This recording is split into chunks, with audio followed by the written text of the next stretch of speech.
Hello student, good day to all of you. Today we are going to study exercise question number 3. Study the following case or situation and express your opinion. आता हा जो question आहे study the following केस, या क्वेश्चनमध्ये तुम्हाला एक केस study दिलेलं असणार आहे, एक सिच्युएशन दिलेली असणार आहे. त्या केस स्टडीवरून तुम्हाला पर्टिक्युलर क्वेश्चनचे आन्सर्स द्यायचे आहेत.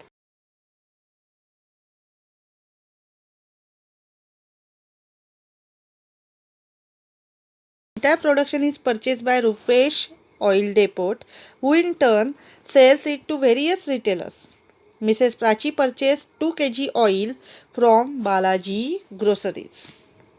आता ह्या केस स्टडीमध्ये काय दिलेलं आहे, first one Jaysukh oil mills काय करणार आहे, प्रोड्यूस करणार आहे. So Jaysukh oil mills producer who produces refined oil, manufactures refined oil. The entire production is purchase by Rupesh oil depot. मग जे पण जयसुख ऑइल मिल्सनी प्रोड्यूस केलेलं आहे ते सगळंच्या सगळं कोण परचेस करतं आहे, Rupesh oil depot. So Rupesh oil depot काय झाला, wholesaler. Why? Because wholesaler are those person who purchase in large or bulk quantity. जास्तीत जास्त क्वांटिटीजमध्ये परचेस करतात त्यांना काय म्हणतात, wholesaler. Who in turn sells it to various retailers. मग रुपेश ऑइल डेपोट जास्तीत जास्त क्वांटिटीजमध्ये परचेस करतो आहे आणि रिटेलर्सला सेल करतो आहे. Next, Mrs Prachi purchase 2 kg oil from Balaji groceries. आता बालाजी ग्रोसरीज हे काय झालं, रिटेलर. बालाजी ग्रोसरीज काय आहे, स्मॉल क्वांटिटीजमध्ये सेल करते कोणाला, कस्टमर्सला. म्हणजे फर्स्ट वन प्रोड्युसर, लिंक बघा कशी आहे, प्रोड्युसर प्रोड्युसेस द गुड्स आणि प्रोड्युसर्सकडून कोण घेतं इथे, होलसेलर. रुपेश ऑइल डेपोट काय, होलसेलर. नंतर रुपेश ऑइल डेपोटकडून कोण परचेस करणार आहे, बालाजी ग्रोसरीज. आणि बालाजी ग्रोसरीजकडून कोण परचेस करतं आहे, Mrs Prachi. So identify first wholesaler. इथे होलसेलर कोण आहे, रुपेश ऑइल डेपोट, कारण तो जास्तीत जास्त quantities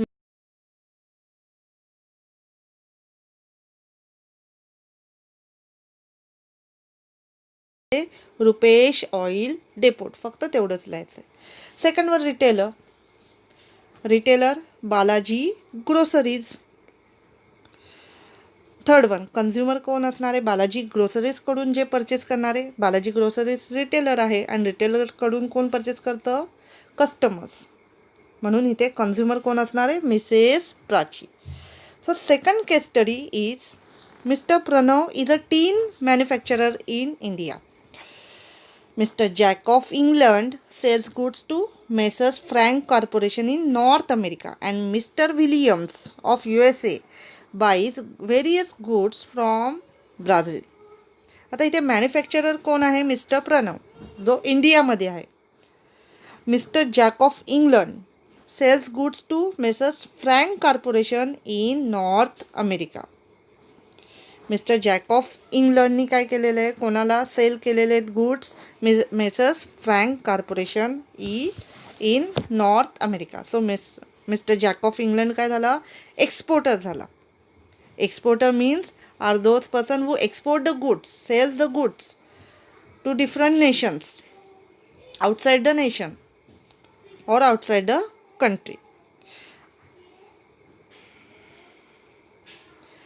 And Mr. William of USA buys various goods from Brazil. USA मध्ये आहे मिस्टर विलियम आणि तो ब्राझीलकडून काय करतोय, परचेस करतोय. म्हणजे काय झालं, इम्पोर्ट झाला.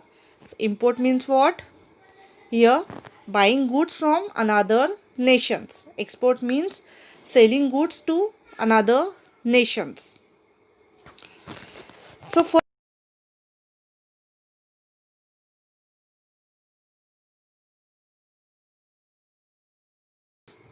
who purchase goods from other nations, other countries. Here Messrs. Frank Corporation in North America purchase goods from Jack of England, and Mr. William buys goods from Brazil. Second one, who is manufacturer? First sentence, Mr. Pranav is a manufacturer in India. Write down only name. Mr. Pranav. Who is exporter? Mr. Jack of England.